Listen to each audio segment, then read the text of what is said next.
Bismillahirrahmanirrahim. Welcome to lecture number 32 of MTH 426 Introduction to Mayer Theory. Dear students, last lecture में हमने देखा था कि हमने Mayer Theory का कोर्स कंप्लीट कर लिया था, जितने कंटेंट्स थे वो हमने कवर कर लिए हैं. आज के लेक्चर में हम रिव्यू करेंगे, शॉर्ट रिव्यू ऑल कोर्स का, कि जो कुछ हमने पढ़ा है इस कोर्स में. देखिए, mayor theory subject basically deal करता है मेजरमेंट्स को. जैसे मैंने बताया था स्टार्ट के लेक्चर में कि mayor of A triangle it's area होती है, mayor of an interval is its length है, मेयर ऑफ ए क्यूबाइड लें तो वो उसका वॉल्यूम है. तो बेसिकली ये प्लेन फिगर या स्पेस बॉडीज जो हैं, इनकी मेजरमेंट्स के आइडिया को जर्नलाइज किया जाता है कि किसी भी सेट की मेयर हम कैसे फाइंड करते हैं. थ्रू आउट इस कोर्स में हमने फोकस किया सेट ऑफ रियल नंबर के सबसेट्स को, कि उसके डिफरेंट टाइप्स के अगर सबसेट लें तो वो कैसे मेजरेबल होते हैं. मेयर थ्योरी की इम्पॉर्टेंस या एप्लीकेशन जो हैं ये इकोनॉमिक्स के अंदर मिलती हैं, कि वहाँ पे जो प्राइस फंक्शंस हैं वो बेसिकली आपके पास सिंपल फंक्शंस बनते हैं, वहाँ पे उनकी एप्लीकेशंस आती हैं. इसी तरह मेयर थ्योरी की एप्लीकेशन क्वांटम मैकेनिक्स में है, क्वांटम फिजिक्स में है. मेयर थ्योरी की एप्लीकेशन बिजनेस मैथमेटिक्स में काफ़ी ज़्यादा है. मेयर थ्योरी की एप्लीकेशन स्टैटिस्टिक्स के अंदर है, बिकॉज प्रोबेबिलिटी डिस्ट्रीब्यूशन जो है वो एक मेयर बनती है. तो ये तो कुछ इसकी इम्पॉर्टेंट एप्लीकेशंस थी. जैसे कि हम जानते हैं कि हमने जब ये कोर्स स्टार्ट किया था तो हमने इंटायर कोर्स को 2 पार्ट्स में पढ़ा. सबसे पहले हमने सेट थ्योरी और उसके रिलेटेड टॉपिक्स देखे, और सेट थ्योरी के बाद हमने मेयर ऑफ ए सेट को डिफाइन किया और मेयर लेबेग मेयर जो है इसकी डिफरेंट प्रॉपर्टीज स्टडी की. आज के लेक्चर में हम रिवाइज करेंगे इंपॉर्टेंट पॉइंट्स. लास्ट 31 लेक्चर्स में जो कुछ हमने पढ़ा, इंपॉर्टेंट पॉइंट्स उसके रिकॉल करेंगे. सो डियर स्टूडेंट्स, स्टार्ट के लेक्चर में इनफैक्ट हमने फर्स्ट लेक्चर में सेट को डिफाइन किया था. तो सेट मैंने बताया है कि collections of well defined distinct objects होती है. इनफैक्ट सेट्स की एग्जांपल में जो फर्स्ट एग्जांपल आप नोट करें, सेट ऑफ नेचुरल नंबर, तो यहाँ इसके एलिमेंट्स नंबर्स हैं, ये कलेक्शन है नंबर्स की. ये नंबर बेसिकली डिस्टिंक्ट हैं सारे, और ये वेल डिफाइंड क्या है, मैंने बताया था कि वेल डिफाइंड किसी भी सेट में वो प्रॉपर्टी होती है कि जिस प्रॉपर्टी की बेस पे हम डिसाइड करते हैं कि आया कोई एलिमेंट सेट से बिलोंग करेगा या नहीं करेगा. For example 99 belongs to N or not, because N के सारे एलिमेंट्स हमने डिस्प्ले नहीं किए हुए, तो 99 belongs to N because 99 is a natural number. तो नेचुरल नंबर होना इस सेट की वेल डिफाइंड प्रॉपर्टी है. इसके बाद नेचुरल नंबर से बिगर सेट आप देखें, set of whole number, whole number से बिगर ले लें सेट ऑफ इंटीजर्स, इंटीजर से बिगर रेशनल नंबर, और रेशनल नंबर से बिगर रियल नंबर. तो ये सेट ऑफ रियल नंबर और उसके कुछ इनफाइनाइट सेट मैंने डिस्कस किए हैं. अब इंपॉर्टेंट बात यह है कि आप एन इंटरसेक्शन क्यू देखें, तो एन इंटरसेक्शन क्यू यहाँ पे एन के इक्वल आता है, एंड एन यूनियन क्यू जो है ये क्यू के इक्वल है. तो आप किसी भी सेट की उसके सबसेट के साथ यूनियन लें तो आंसर सुपरसेट आता है, और इंटरसेक्शन लें तो आंसर सबसेट आता है. अब सेट्स की हमने डिफरेंट एग्जांपल्स देखी थी, फाइनाइट सेट, इनफाइनाइट सेट. अब सेट्स से रिलेटेड जो थी रिप्रेजेंटेशन ऑफ ए सेट, कि सेट को हम किस तरह रिप्रेजेंट कर सकते हैं. इनफैक्ट अगर आप सेट के एलिमेंट्स मेंशन करते हैं तो इस रिप्रेजेंटेशन को हमने टेबुलर फॉर्म कहा था सेट की. और इसी तरह अगर आप x size that x satisfies certain property, इसको हमने सेट बिल्डर फॉर्म कहा था. तो सेट को रिप्रेजेंट करने के हमारे पास 3 वेज थे, tabular form, set builder form और डिस्क्रिप्टिव फॉर्म। अब डिस्क्रिप्टिव फॉर्म में इनफैक्ट जैसे सेट ऑफ नेचुरल नंबर है तो इसको आप कह सकते हैं दी सेट ऑफ नेचुरल नंबर, ये सेट ऑफ नेचुरल नंबर की डिस्क्रिप्टिव फॉर्म आ गई। इसी तरह x such that x is a natural number, ये इस सेट की सेट बिल्डर फॉर्म आ गई।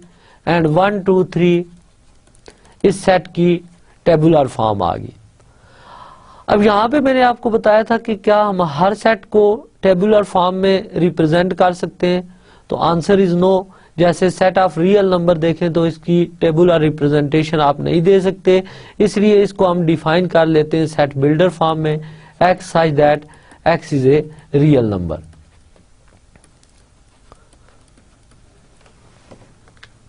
अब सेट्स को रिप्रेजेंट करने के लिए हम जो रिप्रेजेंटेशन लेते हैं डायग्राम्स में वो वेन आइलर डायग्राम्स थी। वेन आइलर डायग्राम एक सिंपल वे है सेट्स को डिस्क्राइब करने का, a simple and instructive way of illustrating the relationship between sets is in the use of so-called Venn Euler diagrams. Here we present a set by plane area. Venn Euler diagram में हम sets को represent करते हैं plane area से। For example, अब ये जो situation है ये से A set है, ये B set है, तो ये A सबसेट ऑफ B को रिप्रेजेंट कर रहा है। अगेन यहाँ में इसे A कहूँ ये B, तो ये A सबसेट ऑफ B हो गया। इसी तरह अगर ये सेट A है ये B है तो ये ओवरलैपिंग सेट्स हैं, ये कॉमन पोर्शन आ गया इसमें। और ये A सेट है, ये से B सेट है, तो ये नॉन ओवरलैपिंग सेट्स को रिप्रेजेंट। तो आपको कोई भी सेट दिए जाए आप उनकी वेन आइलर डायग्राम ड्रॉ कर सकते हैं। फॉर एग्जांपल X में ले लेता हूँ एक यूनिवर्सल सेट। रिकॉल दैट मैंने बताया था कि यूनिवर्सल सेट वो सेट होता है जो अंडर कंसिडरेशन तमाम सेट्स को कंटेन करे। से A इज इक्वल टू 1 2 है और B इक्वल है 2 3 5। तो अब वेन आइलर डायग्राम बनाएं A और B की, तो ये यूनिवर्सल सेट आ गया से X, और A इसका सबसेट है जिसके एलिमेंट्स 1 2 हैं और B के एलिमेंट हैं 3 4 5। तो B से ये सेट है जिसमें एलिमेंट 2 3 और 5 है। तो ये इसकी वेन आइलर डायग्राम आ गई। तो सेट्स को डिस्क्राइब करने का पहला मेथड मैंने बताया ज्योमेट्रिकली जो है वो वेन आइलर डायग्राम है। और वेन आइलर डायग्राम में हम सेट्स को प्लेन एरिया से रिप्रेजेंट करते हैं। यूजली ये प्लेन एरियाज हम रेक्टेंगल या सर्कल ले लेते हैं। अब सेट्स को डिस्क्राइब करने का जो दूसरा मेथड हमने पढ़ा था वो था line diagram. Another useful and instructive way of illustrating the relationship between sets is in the use of so-called line diagrams. If A is a subset of B, then we write B on a higher level. तो हम अगर इस diagram में इस तरह लिखेंगे तो B हमने हायर लेवल पे लिखा है और A को लोअर लेवल पे, तो ये basically A subset of B की लाइन डायग्राम है। यानी लाइन डायग्राम में B को हम हायर लेवल पे लिखेंगे अगर B सुपर सेट है A का। फॉर एग्जांपल से ये एक मैं लाइन डायग्राम दे रहा हूं, आप इसकी पॉसिबल वेन आइलर डायग्राम बताएं। तो नोट करें कि सबसे पहले से A सेट है, सुपर सेट है, हायर लेवल पे है, इसका सबसेट B है। अब B के सबसेट C और D है। अब C और D में कोई रिलेशन नहीं दिया गया कि C D का सबसेट है, ये ओवरलैपिंग है, नॉन ओवरलैपिंग है। सो एक पॉसिबल वेन आइलर डायग्राम इसकी ये बनती है कि आप ये सेट C ले लें, ये D ले लें। ये लाइन डायग्राम को वेन आइलर डायग्राम में हमने एक्सप्रेस किया है। इसी तरह सेकंड पॉसिबिलिटी ये है कि A हायर लेवल पे है, B इसका सबसेट है। अब B के सबसेट C और D हैं, तो ये भी पॉसिबिलिटी है कि ये ओवरलैपिंग सेट्स हों। सो ये पॉसिबल वेन डायग्राम्स थी। अब नोट करें कि अगर वेन डायग्राम को देखकर दोबारा आपने लाइन डायग्राम बनानी हो तो से ए सुपर सेट है बी का, तो ए को हायर लेवल पे रखेंगे। अब बी के सबसेट्स हैं सी और डी, तो बी का सबसेट सी यानी बी को हायर लेवल रखेंगे और इसी तरह डी से हायर लेवल पे बी को भी रखेंगे। तो ये इसकी लाइन डायग्राम आ गई। तो आप वेन डायग्राम से लाइन डायग्राम कंस्ट्रक्ट कर सकते हैं और लाइन डायग्राम से वेन डायग्राम कंस्ट्रक्ट कर सकते हैं। नेक्स्ट हमने डिस्कस किया था कि फंक्शंस क्या होते हैं। फंक्शन की डेफिनेशन थी, suppose that to each element in a set A there is assigned by some manner or the other a unique element of set B. We call such assignment a function. If we let f denotes these assignments, then we write f is a function from a to b. In fact, function में ये होता है कि आप a set के हर element को b के एक एलिमेंट से लिंक कर देते हैं। फॉर एग्जांपल ये इस तरह है कि a के एलिमेंट्स b के एलिमेंट से लिंक है। तो ये पॉसिबिलिटी है फंक्शन में कि a के डिफरेंट एलिमेंट्स b के एक सिंगल एलिमेंट से लिंक हो जाएं। डियर स्टूडेंट्स, नोट दैट यहाँ पे डोमेन ऑफ फंक्शन f हमने a ले लिया है और रेंज ऑफ f जो है ये सबसेट ऑफ b होती है। अब फंक्शंस को जब हमने क्लासिफाई किया था तो हमने 1-1 और इंजेक्टिव फंक्शंस डिफाइन किए थे। 1-1 फंक्शंस 1-1 फंक्शन में ये होता है कि हम रेंज के हर एलिमेंट और डोमेन के एलिमेंट में 1-to-1 कोरेस्पोंडेंस लेते हैं। फॉर एग्जांपल ये फंक्शन f11 है। ऑन टू फंक्शन ऐसा फंक्शन था जिसमें रेंज सेकंड सेट के इक्वल हो जाए। फॉर एग्जांपल ये एक g फंक्शन है, तो यहां पे आप नोट करें कि रेंज ऑफ g ये मैंने ले लिया A B C which is equal to set B. तो ये एक ऑन टू फंक्शन है। अब ऐसा फंक्शन जो 1-1 भी हो और ऑन टू भी हो वो बाइजेक्टिव फंक्शन कहलाता है। तो बेसिकली ये फंक्शन एक ऐसा है जो 1-1 भी है और ऑन टू भी है, तो ये एक बाइजेक्टिव फंक्शन है। अब डिफरेंट ग्राफ्स दिए जाएं तो मैंने आपको बताया था कि ग्राफ्स में से आप कैसे चेक करेंगे कि ग्राफ 1-1 फंक्शन का है या 1-1 फंक्शन का नहीं है।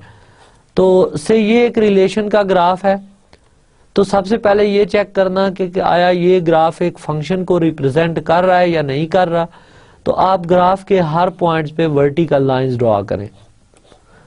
अगर ये सारी वर्टिकल लाइंस इस ग्राफ को एक ही पॉइंट पे कट करें तो ये फंक्शन का ग्राफ होता है। इसी तरह आप देखो कि ये ग्राफ, तो इसमें वर्टिकल लाइन 2 पॉइंट पे कट कर गई, तो ये नॉट ए फंक्शन का ग्राफ है। तो इसी तरह आप नोट करो f of x equal to X square है। ये हमने देखना है फंक्शन है या नहीं है। तो आप ग्राफ के हर पॉइंट पे वर्टिकल लाइन प्लॉट करें। ये सारी लाइंस ग्राफ को एक पॉइंट पे कट कर रही हैं, सो ये फंक्शन का ग्राफ है। तो ये वर्टिकल लाइन टेस्ट जो था ये चेक करने के लिए यूज होता है कि कोई भी जो गिवन रिलेशन है वो फंक्शन है या नहीं है। इसके बाद हमने हॉरिजॉन्टल लाइन टेस्ट देखा था। Horizontal line test basically use होता है टू चेक 1-1। जैसे ये एक फंक्शन है तो आप हॉरिजॉन्टल लाइंस ड्रॉ करें। ये सारी हॉरिजॉन्टल लाइंस ग्राफ को एक ही पॉइंट पे कट करती हुई जा रही हैं। So this is a 1-1 function. और इसी तरह आप नोट करो कि ये f of x equal to X square हमने फंक्शन देखा, तो क्या ये फंक्शन 1-1 है या नहीं है। तो आप इस पे ये हॉरिजॉन्टल लाइन ड्रॉ करें। इसने 2 पॉइंट को टच कर दिया है, सो फंक्शन बट नॉट 1-1। अब क्या हर ऑन टू फंक्शन 1-1 होता है? Answer is not, because A 1 2 3 ले लें, B में एक सिंगलटन सेट A ले लें और सारे पॉइंट्स ए पे मैप कर दें, तो आपने देखा कि ये फंक्शन ऑन टू तो है but not 1 1, onto but not 1 1। और इसी तरह ये वाला फंक्शन नोट करें कि ये फंक्शन 1 1 है बट ये ऑन टू नहीं है। सो अगर एक फंक्शन ऑन टू है तो नॉट नेसेसरली कि वो 1 1 हो, अगर 1 1 है तो जरूरी नहीं वो ऑन टू हो। और ऐसे फंक्शन जो 1 1 भी होंगे ऑन टू भी होंगे उनको हम बाइजेक्टिव फंक्शंस कहते हैं। इनफैक्ट सेट थ्योरी में आपने देखा होगा कि थ्रू आउट हमने फोकस किया है बाइजेक्शंस को, इसलिए यहाँ पे मैं फिर एम्फसाइज कर रहा हूँ कि डिफरेंट टाइप्स के जब फंक्शंस दिए जाएं तो आप क्रिटिकली इस पोजीशन में हूँ कि चेक कर सकें कि वो फंक्शन 1 1 है या नहीं है, ऑन टू है या नहीं है। अब 1 1 प्रूव करने का जो मैथमेटिकल टूल था हमारे पास वो ये था कि इमेजेस इक्वल लें और यहां से प्रूव हो जाए प्री इमेजेस भी इक्वल हुए, तो देन एफ इज 1 1। और 1 1 की एक अल्टरनेट डेफिनेशन थी, कंट्रापोजिटिव डेफिनेशन थी कि let X is not equal to Y लें और यहां से प्रूव हो जाए F of X is not equal to F of Y, तो दिस इंप्लाइज एफ इज 1 1।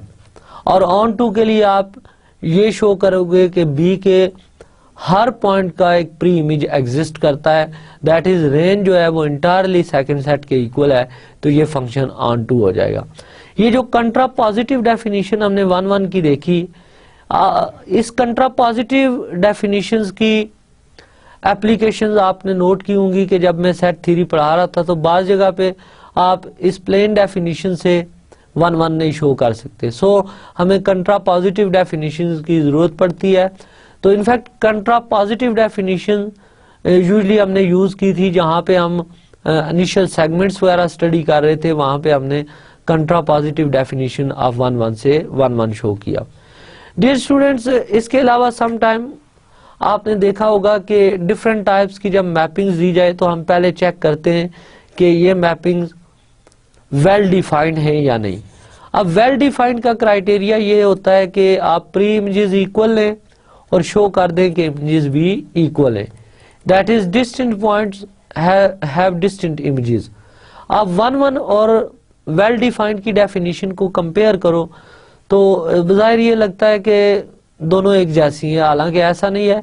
यहाँ पे 1 1 में हम इमेजेस इक्वल लेकर प्री इमेजेस को इक्वल शो कर रहे हैं और यहाँ पे वेल डिफाइंड में प्री इमेजेस को इक्वल लेकर इमेजेस को इक्वल शो कर रहे हैं। यूजुअली स्टूडेंट्स पूछते हैं कि जिस तरह अलजेब्रा के पेपर में आपने देखा होगा कि समटाइम्स हम फंक्शंस को वेल डिफाइंड चेक करते हैं, समटाइम चेक नहीं करते। तो नॉर्मली स्टूडेंट्स कंफ्यूज होते हैं कि किस टाइप के फंक्शंस हैं जिन्हें वेल डिफाइंड चेक करना है, किस टाइप के फंक्शंस हैं जहां नहीं चेक करते। तो वेल डिफाइंड आपने इनफैक्ट हर फंक्शन को चेक करना है, जो भी फंक्शन डिफाइंड है ऑफ कोर्स पहले आपने उसे वेल डिफाइंड प्रूव करना है। अब अलजेब्रा में हम कुछ फंक्शंस को वेल डिफाइंड करते हैं, कुछ को चेक नहीं करते। तो यूजुअली हम ये करते हैं कि जहां भी फंक्शन सेट्स को पॉइंट्स पे मैप कर रहा हो, पॉइंट्स को सेट्स पे मैप कर रहे हूं, सेट को सेट पे मैप कर रहे हूं, पॉइंट्स को फंक्शंस पे मैप कर रहे हूं, फंक्शंस को पॉइंट्स पे मैप कर रहे हूं, वहां मस्ट चेक कर लें कि वो फंक्शन वेल डिफाइंड है या नहीं है। अदरवाइज जो भी फंक्शन आप डिफाइन करें आप इस डेफिनेशन के थ्रू जरूर चेक करें कि वो वेल डिफाइंड है या नहीं। अब इस डेफिनेशन को देखकर अब खुद से आप डिसाइड करो कि वेल डिफाइंड की कंट्रापोजिटिव फॉर्म क्या बनेगी। आई होप यहां तक आपको फंक्शन और इसकी क्लासिफिकेशंस का आइडिया हो गया होगा। डियर स्टूडेंट्स, फंक्शंस के बाद हमने रिलेशंस को डिफाइन किया था। A relation R consist of the following: a set A, a set B, an open sentence P X Y in which P A B is true or false। In fact ये जो open sentence था P X Y, for example A set में ले लेता हूं 1 2 3 4 और B set ले लेता हूं से 3, 6 एंड 7 और स्टेटमेंट डिफाइन कर देता हूं P X Y is X divides Y. तो आप नोट करें कि पी ऑफ 2, 4 ये ट्रू है या फॉल्स है। तो अब सेंटेंस ये है कि P X Y is X divides Y, तो अब 2 डिवाइड्स 4 है, तो ये एक ट्रू स्टेटमेंट है। तो यहां पे ये एज ए ट्रीट हो रहा है, ये एज ए बी। तो आपको एक ओपन सेंटेंस दिया गया है जिसमें आपने डिसाइड करना है कि कोई भी ऑर्डर्ड पेयर इनपुट दें तो आउटपुट एक ट्रू स्टेटमेंट मिलेगी या फॉल्स मिलेगी। इसी तरह आप पी ऑफ 2, 7 देखें तो ये एक फॉल्स स्टेटमेंट है because 2 does not divides 7।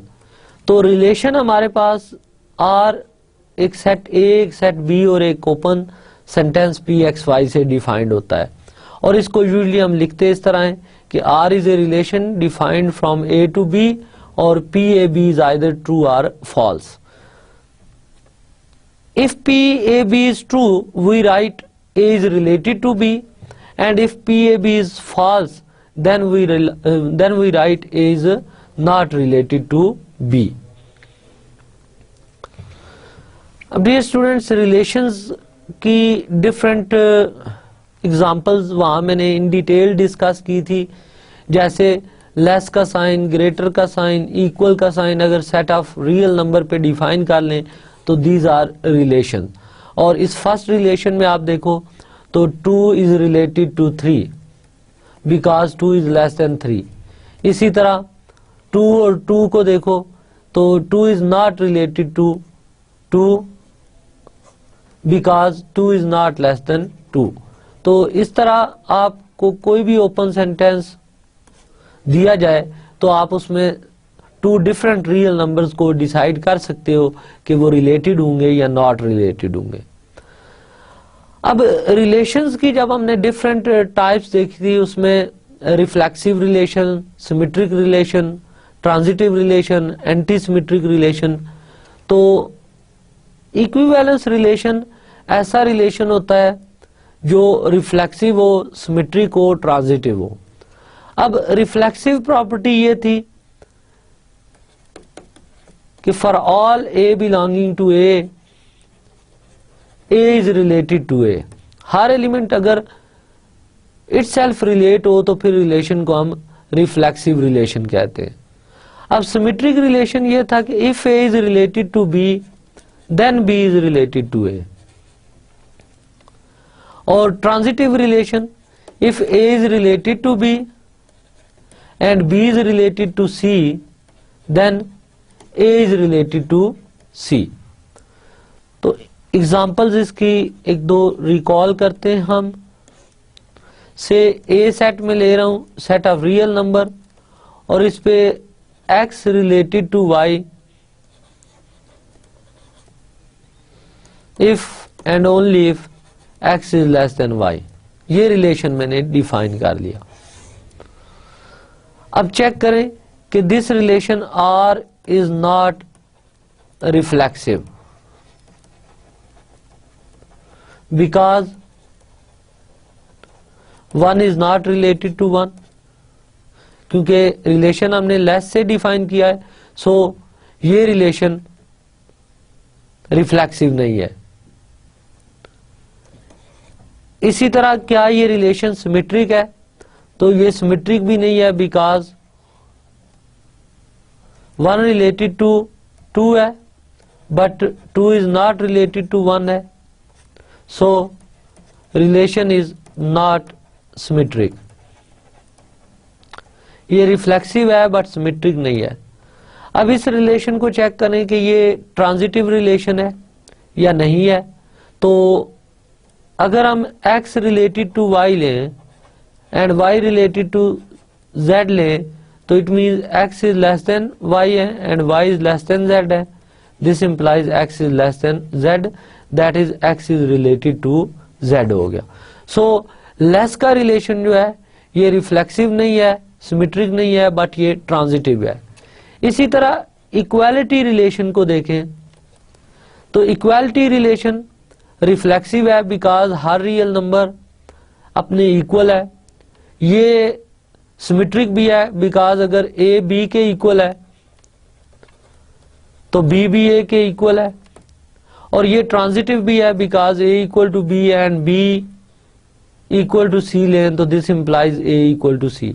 So equality relation is an equivalence relation, that is ये रिफ्लेक्सिव है, सिमेट्रिक है और ट्रांजिटिव है। इसी तरह अगर मैं ए सेट ले लूं, set of all triangles in Euclidean plane, और रिलेशन डिफाइन करूं कि triangle x is related to triangle y if x triangle is similar to triangle y, तो ये रिलेशन एक इक्विवेलेंस रिलेशन है बिकॉज हर ट्राइंगल अपने सिमिलर है।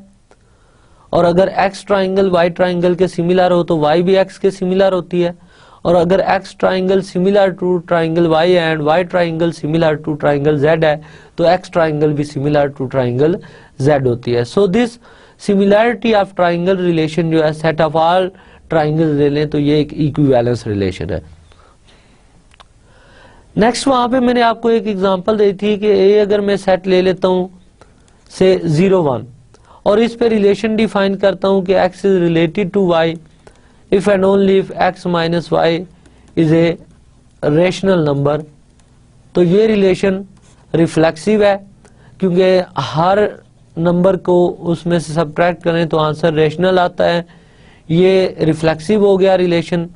ये रिलेशन सिमेट्रिक भी है because x related to y mean x minus y is rational. No y minus x को आप लिख सकते हैं minus time x minus y and negative of a rational number rational होता है। So y minus x is rational, this implies y is related to x।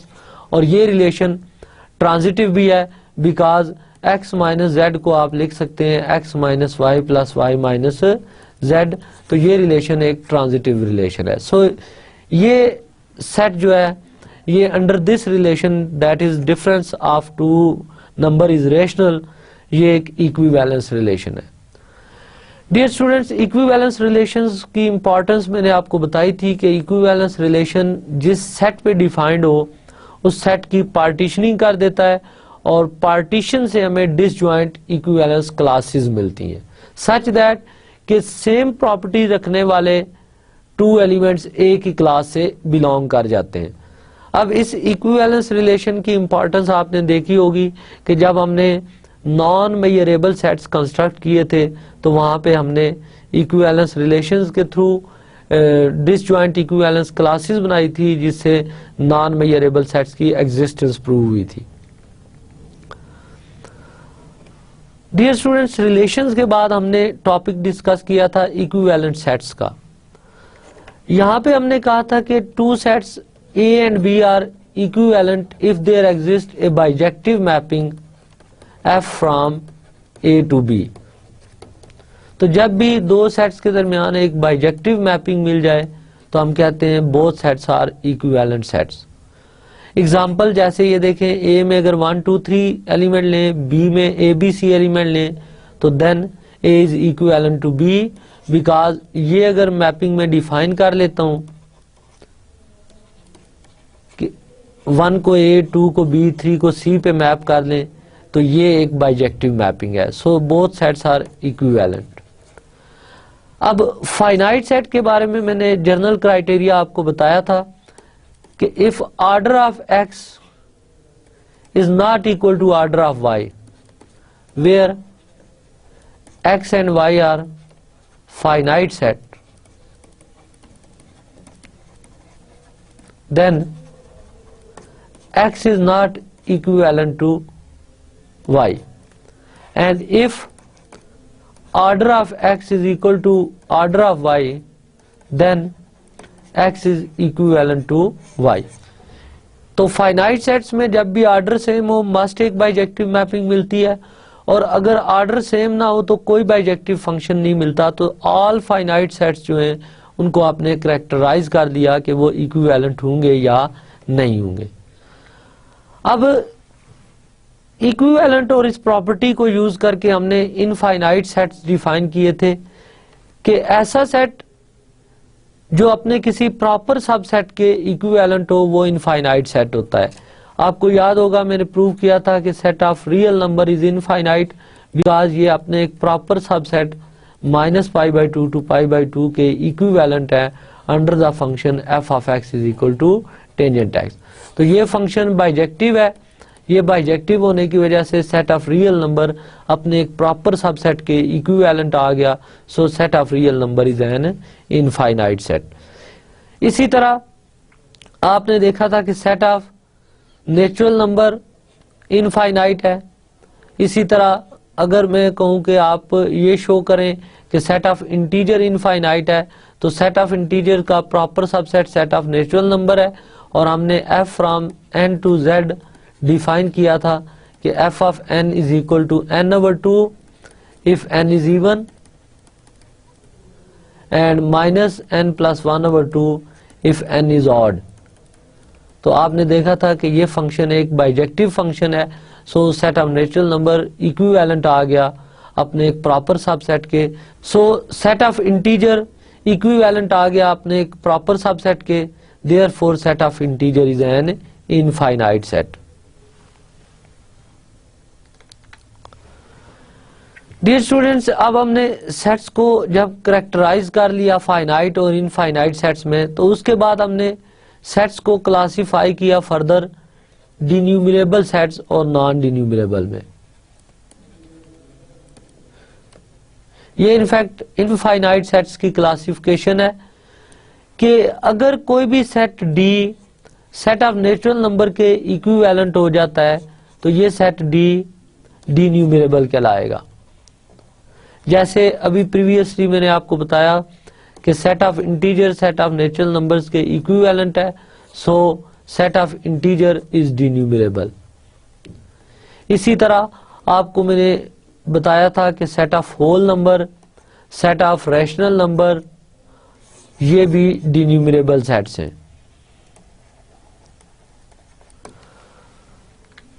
अब डिन्यूमरेबल set के बाद हमने काउंटेबल सेट्स को डिफाइन किया था कि कोई भी सेट काउंटेबल होता है इफ आइदर वो फाइनाइट हो या फिर डिन्यूमरेबल हो। तो हर वो सेट जो फाइनाइट हो या डिन्यूमरेबल हो वो इन जनरल काउंटेबल सेट कहलाता है। जैसे सेट ऑफ नेचुरल नंबर डिन्यूमरेबल है तो ये काउंटेबल है। सेट ऑफ इंटीजर डिन्यूमरेबल है काउंटेबल है। Set of whole number set of rational number ये सारे काउंटेबल सेट्स हैं। तो काउंटेबल सेट्स के बाद हमने अनकाउंटेबल सेट डिफाइन किए थे कि ऐसा सेट जो काउंटेबल नहीं होगा उसे अनकाउंटेबल कहेंगे। अब अनकाउंटेबल की एग्जांपल्स आपके पास थी कि all intervals set of real number set of irrational number ये सारे अनकाउंटेबल सेट्स हैं। फॉर एग्जाम्पल इंटरवल 2, 3 देखें तो ये भी एक अनकाउंटेबल है क्योंकि हमने इसको शो किया था कि ये इक्विवेलेंट है 0, 1 के और 0, 1 एक अनकाउंटेबल है। तो अनकाउंटेबल सेट के इक्विवेलेंट जो भी सेट होगा वो अनकाउंटेबल और इसी तरह काउंटेबल सेट के इक्विवेलेंट कोई भी सेट है तो वो काउंटेबल होगा। देन हमने साइज ऑफ ए सेट पे बात की थी कि किसी भी सेट में नंबर ऑफ एलिमेंट्स जो है that is size of set उसको हम कैसे डिफाइन करते हैं in abstract set theory. So let A be any set and let alpha denotes the family of sets which are equivalent to A. Then alpha is called cardinal number of A and it is denoted by cardinality of A is equal to alpha. For example 0 set 1 set से BC set ये एक ऐसे sets हैं कि इसका cardinal number first set का से A इसका 0 है। B सेट इसको मैं कहूं तो इसका कार्डिनल नंबर 1 है। C सेट ये कह लें तो C सेट का कार्डिनल नंबर 2 है। तो इनफैक्ट कोई भी फाइनाइट सेट हो तो उसमें जितने नंबर ऑफ एलिमेंट होंगे वो उसकी कार्डिनैलिटी कहलाएगी। अब इनफाइनाइट सेट्स जो थे वो, क्योंकि इनफाइनाइट सेट्स को हमने टू वे में करेक्टराइज कर लिया है, डिन्यूमरेबल और नॉन डिन्यूमरेबल। अब डिन्यूमरेबल जितने भी हैं उन सब की कार्डिनैलिटी को हम ए से रिप्रेजेंट करते हैं और नॉन डिन्यूमरेबल जितने भी सेट्स हैं उनकी कार्डिनैलिटी को सी से डिनोट करते हैं। अब डियर स्टूडेंट्स, आपने देखा कि ये cardinal number are generalised number, ये ऑर्डिनरी नंबर्स नहीं है, इसलिए इक्वालिटी ऑफ कार्डिनल्स ये होती है कि cardinal alpha is equal to cardinal beta if and only if A is equivalent to B, where alpha is the cardinality of A and beta is the cardinality of B. अब alpha plus beta हमने cardinality define की थी A union B की, if A intersection B is equal to 5, and alpha beta product हमने cardinality define की थी ए cross B sets की। तो यहां पे हमने इनकी प्रॉपर्टीज डिस्कस की थी कि कार्डिनल एडिशन कम्यूटेटिव है, कार्डिनल मल्टीप्लिकेशन भी कम्यूटेटिव है, कार्डिनल एडिशन एसोसिएटिव है, कार्डिनल मल्टीप्लिकेशन भी एसोसिएटिव है, and cardinal multiplication is distributed over addition. तो ये सारी प्रॉपर्टी कार्डिनल नंबर्स की हमने इन डिटेल डिस्कस की थी। एक्सपोनेंट्स ऑफ कार्डिनल में हमने डिफाइन किया था कि किसी भी कार्डिनल नंबर्स की पावर कैसे ली जाती है। इनफैक्ट जैसे ऑर्डिनरी नंबर्स में आप 2 पावर 3 इज इक्वल टू 8 लेते हैं, तो अब हम इस चीज में इंटरेस्टेड हैं कि किसी कार्डिनल नंबर की पावर कोई कार्डिनल नंबर लिया जाए तो आंसर क्या आएगा। सो हमारी ऑब्जर्वेशन थी कि if A and B are two non empty sets then B A in fact denotes the family of all functions f such that f from a to b is a function। तो इस set की cardinality बनती है beta power alpha, where beta जो है ये cardinality of B है and alpha is the cardinality of set A है। तो इस प्रॉपर्टी की बेस पे मैंने आपको बताया था कि अगर ए सेट में से 3 एलिमेंट्स हों, बी सेट में 2 एलिमेंट्स हों, तो ए से बी तक कितने फंक्शंस पॉसिबल हैं, टोटल नंबर ऑफ फंक्शंस ये फाइंड किए थे हमने। Cardinality of beta that is 2 power cardinality of A that is alpha which is 3। So total B to B जो है वो 8 फंक्शंस पॉसिबल हैं। अब एक्सपोनेंट ऑफ कार्डिनल्स के बाद नेक्स्ट हमने स्टडी किया था कंटिन्यूम हाइपोथेसिस। इनफैक्ट जिस तरह मैंने पहले बताया कि ऑल इनफाइनाइट सेट्स को हमने करेक्टराइज कर लिया है, क्लासिफाई कर लिया है डिन्यूमरेबल और नॉन डिन्यूमरेबल में, तो इस वजह से जितने भी डिन्यूमरेबल सेट हैं उनकी कार्डिनैलिटी ए है, नॉन डिन्यूमरेबल सेट की कार्डिनैलिटी सी है। तो डेफिनेटली कोई भी इनफाइनाइट सेट लेंगे तो या तो उसकी कार्डिनैलिटी ए होगी या सी होगी, यानी इन बिटवीन ए एंड सी कोई कार्डिनल एग्जिस्ट नहीं करेगा। So continuum hypothesis is there does not exist any cardinal beta such that A is less than beta, beta is less than C. और यहाँ पे हमने एक रिमार्क देखा था कि अगर डेल्टा कोई भी इनफाइनाइट कार्डिनल लें तो डेल्टा प्लस डेल्टा डेल्टा के इक्वल होता है। डियर स्टूडेंट्स, सेट्स की क्लासिफिकेशन एज ए डिन्यूमरेबल नॉन डिन्यूमरेबल के बाद हमने सेट थ्योरी में नेक्स्ट टॉपिक डिस्कस किया था ऑर्डर्ड सेट्स का। मैंने आपको बताया था कि ऑर्डर्ड सेट्स में जब भी हम किसी भी सेट पे कोई ऑर्डर डिफाइन कर लें, कोई रिलेशन डिफाइन कर लें, तो वो एक ऑर्डर्ड सेट बन जाता है। अब ऑर्डर हम 2 तरह के डिफाइन करते हैं, एक पार्शियल ऑर्डर और एक टोटली ऑर्डर्ड। तो पार्शियल ऑर्डर ये था कि relation R on a set X is said to be partial order relation if it is relation is reflexive, antisymmetric, that is A is related to B and B is related to A implies A equal to B। ये antisymmetric property थी और ये relation transitive होना चाहिए। For example जैसे W में set ले लूं A B C D and E और रिलेशन इज गिवन बाय और रिलेशन से मैं इस तरह डिफाइन कर लेता हूं A B C D E। तो क्लियरली ये एक पार्शियल ऑर्डर रिलेशन है, then this relation is a partial order relation. तो अब इस रिलेशन में C प्रीसीड कर रहा है B को, C प्रीसीड कर रहा है A को। तो ऐसा रिलेशन जो रिफ्लेक्सिव हो, एंटीसिमेट्रिक हो, ट्रांजिटिव हो, उसे पार्शियल ऑर्डर रिलेशन कहते हैं। और जिस सेट पे ये रिलेशन डिफाइन कर लिया जाए उसको हम पार्शियली ऑर्डर्ड सेट कहते हैं। अब ऑर्डर्ड सेट्स में जो नोटेशन हमने फॉलो की थी, मैंने कहा था कि अगर A रिलेटेड टू B हो तो हम लिखते हैं A precedes B।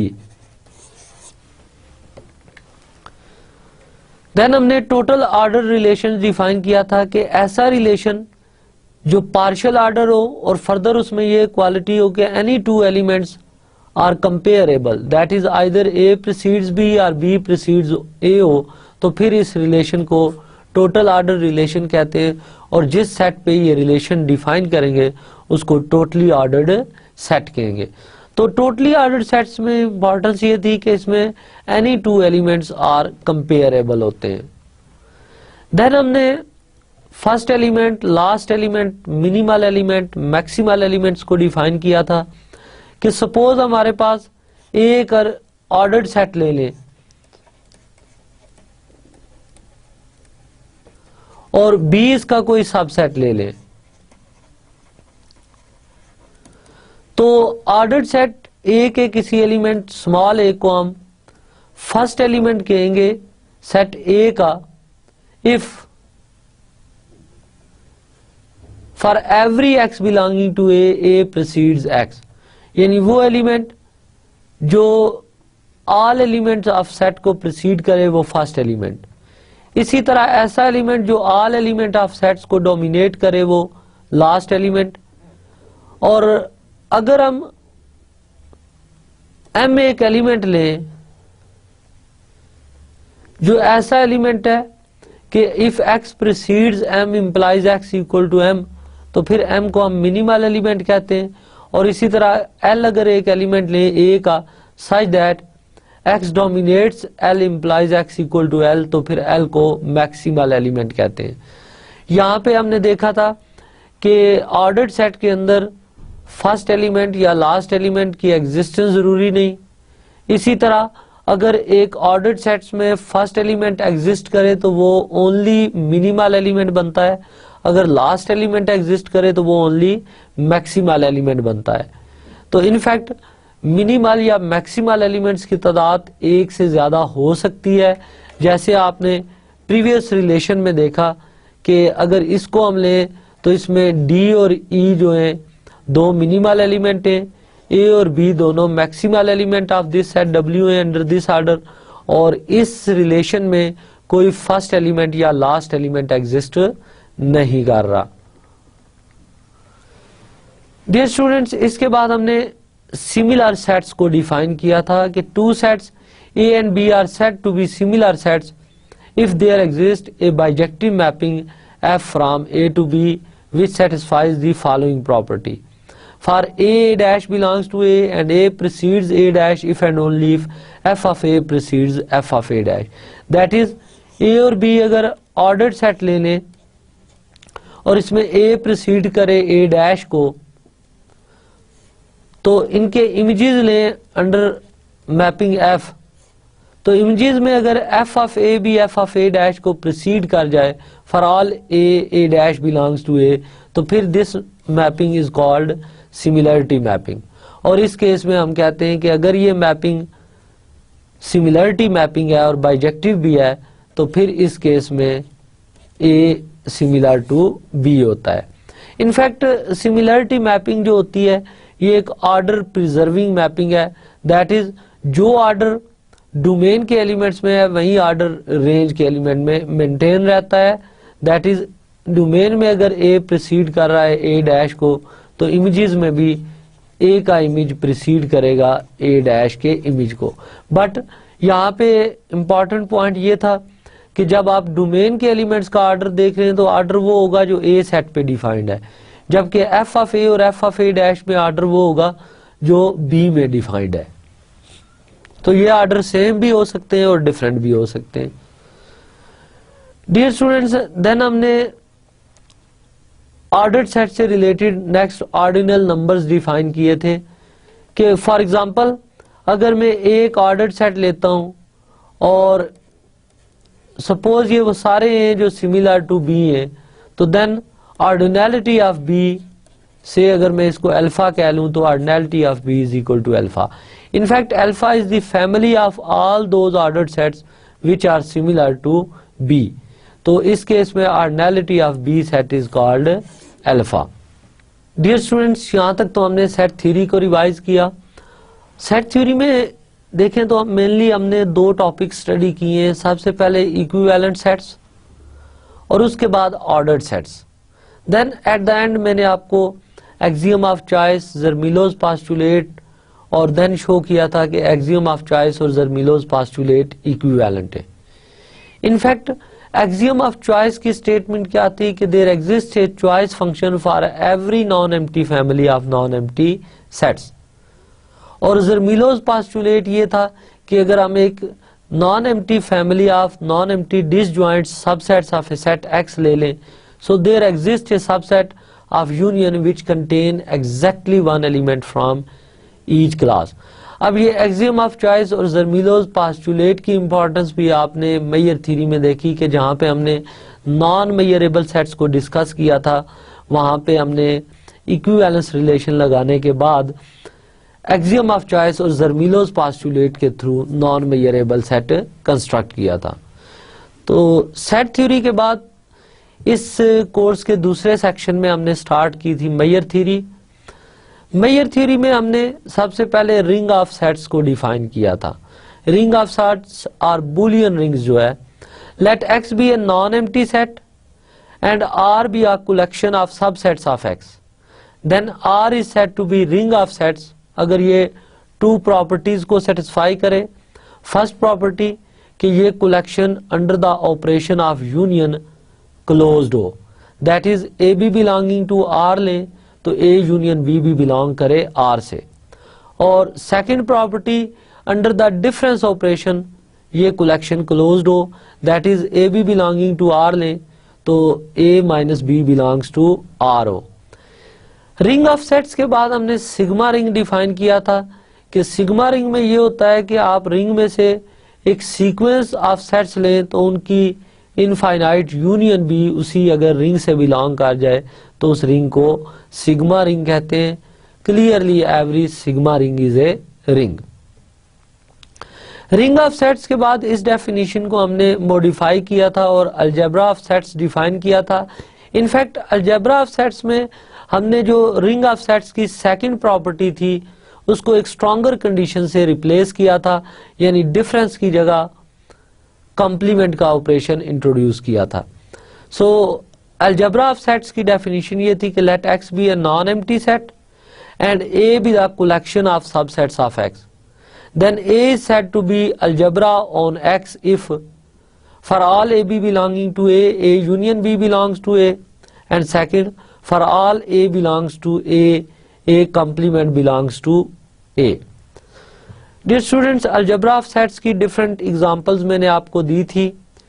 In fact, two important algebras और sigma algebras जो मैंने discuss किए थे, वो एक तो ये collections थी कि empty set और set itself ले लें और एक power set। तो ये इन द सेंस कि ये स्मॉलेस्ट सिग्मा अलजेब्रा है, वीकेस्ट सिग्मा अलजेब्रा है और ये स्ट्रॉन्गेस्ट सिग्मा अलजेब्रा बना था हमारे पास। अब अलजेब्रा ऑफ सेट्स के बारे में जो फर्दर पॉइंट्स थे वो ये थे कि union of two sigma algebras need not be a sigma algebra, but जो intersection of any collection of sigma algebras is again a sigma algebra.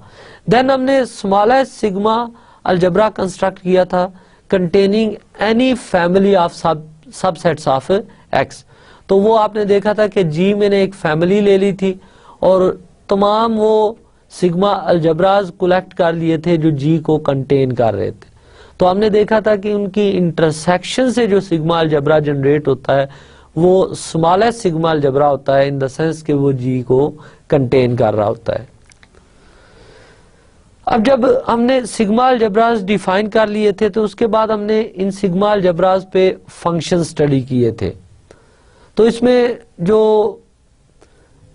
कुछ इंपॉर्टेंट डेफिनेशन थी वो ये थी कि अगर ए हम एक सिग्मा अलजबरा ले लें और म्यू एक रियल वैल्यूड फंक्शन ले लें on A, that is mu is a function from algebra to real line.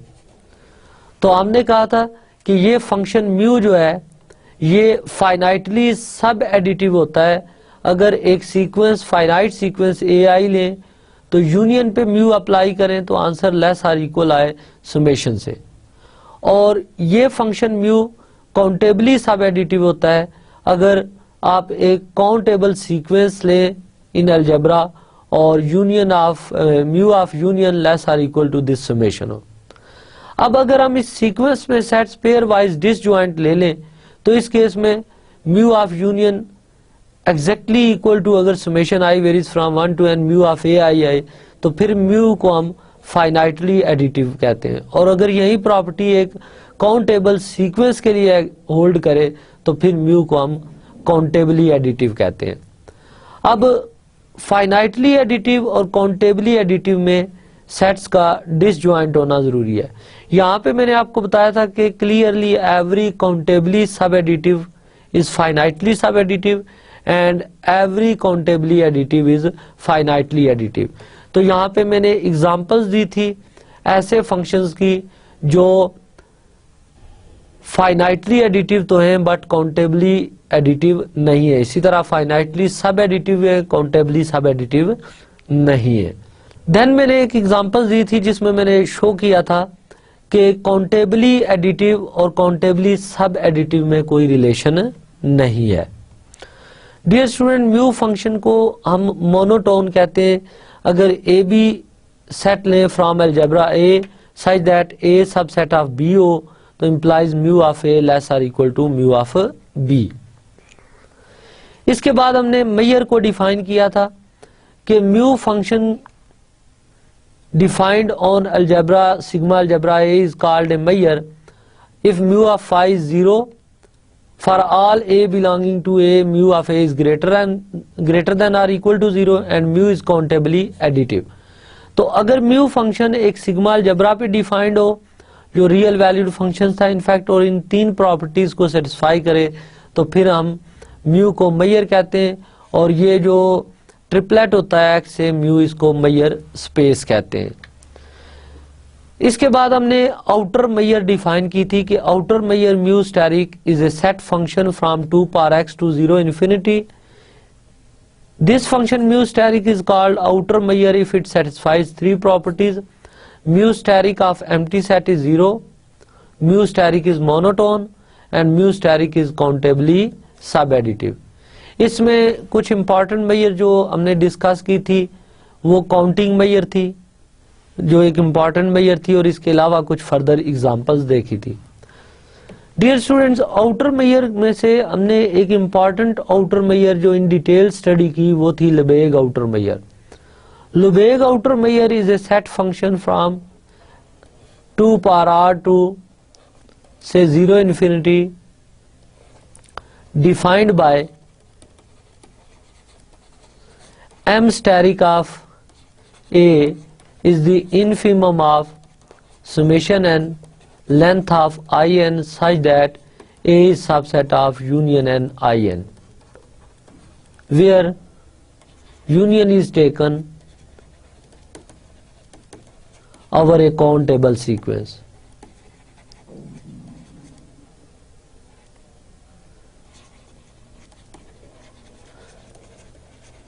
Dear students, यहाँ पे लेबेग आउटर मेयर की प्रॉपर्टीज में ऑलमोस्ट हर लेक्चर में इंपॉर्टेंट प्रॉपर्टीज रिकॉल करवाता रहा हूँ कि जब भी किसी सेट की लेबेग आउटर मेयर आपने फाइंड करनी है तो सबसे पहले उस सेट का एक काउंटेबल ओपन कवर फाइंड करेंगे। उस ओपन कवर में जितने इंटरवल्स इन्वॉल्व हुए उनकी लेंथ्स का सम फाइंड करें और इसी तरह ओपन कवर चेंज करके जितने भी पॉसिबल ओपन कवर बनते हैं सबकी लेंथ का सम फाइंड करके उस सेट का इन्फीमम फाइंड करें, वो लेबेग आउटर मैयर ऑफ ए होगी। इसमें हमने देखा था कि Lebesgue outer measure of an interval is its length. Then हमने इसकी इंपॉर्टेंट प्रॉपर्टीज देखी थी कि M asterisk of a countable set ये 0 के इक्वल होती है, एम स्टेरिक मोनोटोन है और M steric countably sub additive है। अब क्योंकि एम स्टेरिक आउटर मैयर की ऑल कंडीशंस को सेटिस्फाई करती है, यानी एम्प्टी सेट की मैयर 0 है, म्यू स्टेरिक मोनोटोन भी है, काउंटेबली सब एडिटिव भी है, इसलिए एम स्टेरिक को हम एक आउटर मैयर कह सकते हैं। तो ये आउटर मैयर कहलाती है लेबेग आउटर मैयर। देन हमने लेबेग आउटर मैयर की कुछ प्रॉपर्टीज फर्दर देखी थी और इसमें जो इंपॉर्टेंट प्रॉपर्टी थी वो थी मैयरेबल set. A set E contained in R is said to be measurable if for each A subset of R, Lebesgue outer measure of A is equal to Lebesgue outer measure of A intersection E plus Lebesgue outer measure of A intersection E complement। अब लेबेग outer Maihar की properties को use करके हमने ये मैयरेबल sets define कर लिए। अब इसमें जो इंपॉर्टेंट रिजल्ट्स हमने डिस्कस किए थे वो ये थे कि E is measurable if and only if E complement is measurable, यानी मैयरेबल सेट का कॉम्प्लीमेंट मैयरेबल। दूसरा पॉइंट था phi and R are measurable। Third point था countable union and intersection of measurable sets is measurable।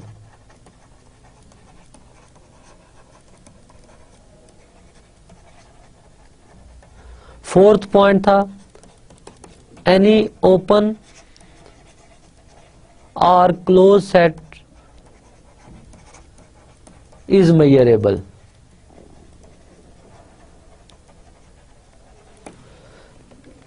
Fifth point था G delta and F sigma sets are measurable।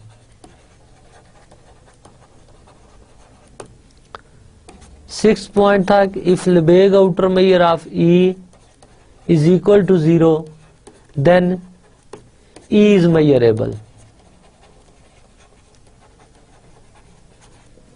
Next हमने देखा कि if Lebesgue outer measure of F symmetric difference G is equal to 0 and F is मैयरेबल,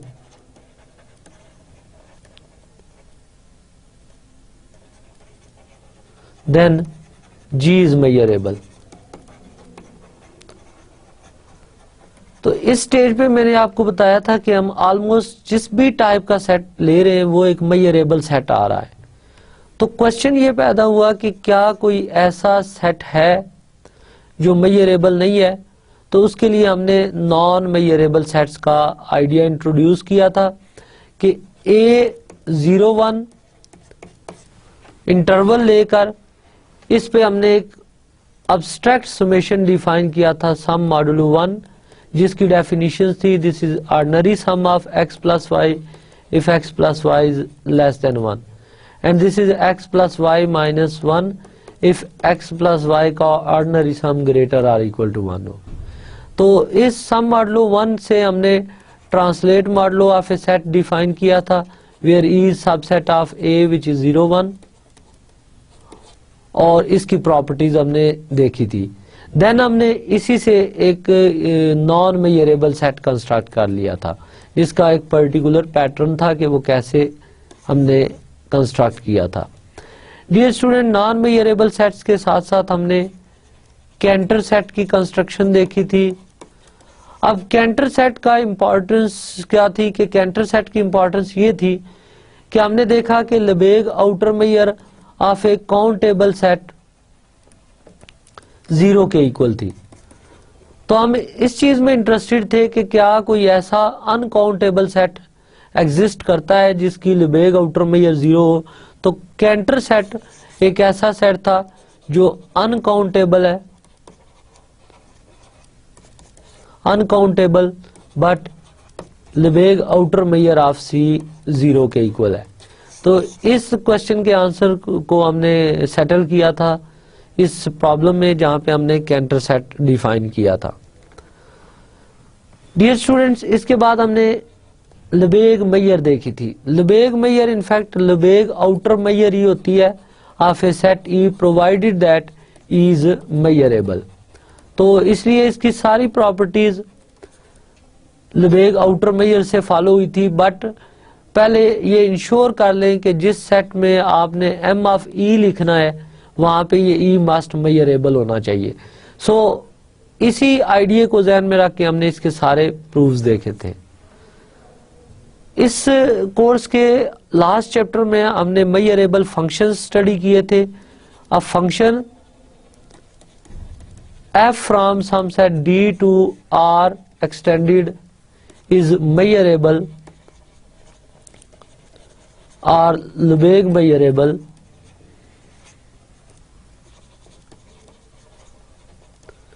if for each alpha belonging to r x belongs to d such that f of x greater than alpha is measurable. Further dear students, measurable functions की properties की revision मैंने 31 lecture में in detail करवा दी थी। I hope कि आपने इस course को एंजॉय किया होगा। फर्दर कोई भी कमेंट, कोई सजेशन देनी हो तो आप जरूर मेरे ईमेल आईडी पे सेंड कीजिएगा। God bless you. Allah Hafiz.